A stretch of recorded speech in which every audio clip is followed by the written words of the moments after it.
ঢাকা বিশ্ববিদ্যালয় বললেন যে দেশে উচ্চশিক্ষার পরিবেশ নষ্ট করার পিছনে হচ্ছে রাজনৈতিক বিবেচনায় শিক্ষক অ্যাপয়েন্ট করা। আপনার পাশের ভিসিদেরকে কারা অ্যাপয়েন্ট করছে?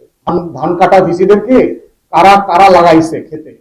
আপনি তো লাগাইছেন, আপনারাই তো লাগাইছেন। ধান কাটা ভিসি বানায়া এগোরে সামনে রাইখা জাতির উদ্দেশ্যে ওয়াজ মাহফিল করতেছে যে এদের কারণেই নাকি দেশের শিক্ষা প্রতিষ্ঠানে লেখাপড়ার মান বাড়তেছে। তো মিলল না তো কথা কাজে। তাই আমরা চাচ্ছি মাননীয় প্রধানমন্ত্রী এবং স্বরাষ্ট্রমন্ত্রীর কথা কাজে মিল। সংবিধানে লেখা না থাকলেও দয়া করে আমাদেরকে এই চাঁদাবাজ মুক্ত একটা বাংলাদেশের সুযোগ করে দেন। হকার উচ্ছেদ করার নাটক দেখলাম, আসলে কি হকার উচ্ছেদ হয়েছে না? নতুন আপনি জানেন যে দোকানে ডাউন পেমেন্ট দিতে হয়, যেগুলো জায়গায় দোকান নিলে ভাড়া দেওয়ার আগে 10 লাখ 20 লাখের ডাউন পেমেন্ট দিতে হয়।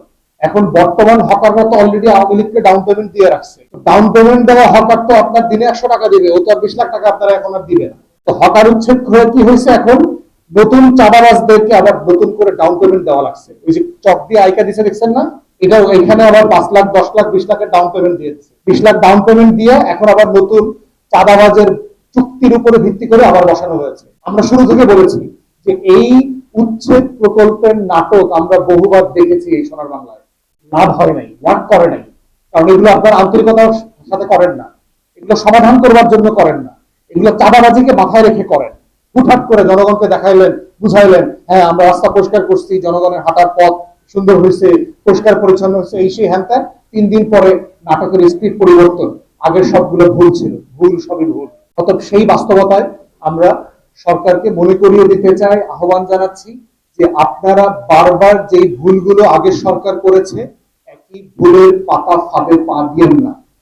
গণমাধ্যমের যতই আপনি দখল করেন বাংলাদেশের টেলিভিশন গণমাধ্যমগুলো, এই দখল করা গণমাধ্যমের বাস্তবতা আওয়ামী ফ্যাসিবাদের আমলে আমরা দেখেছি।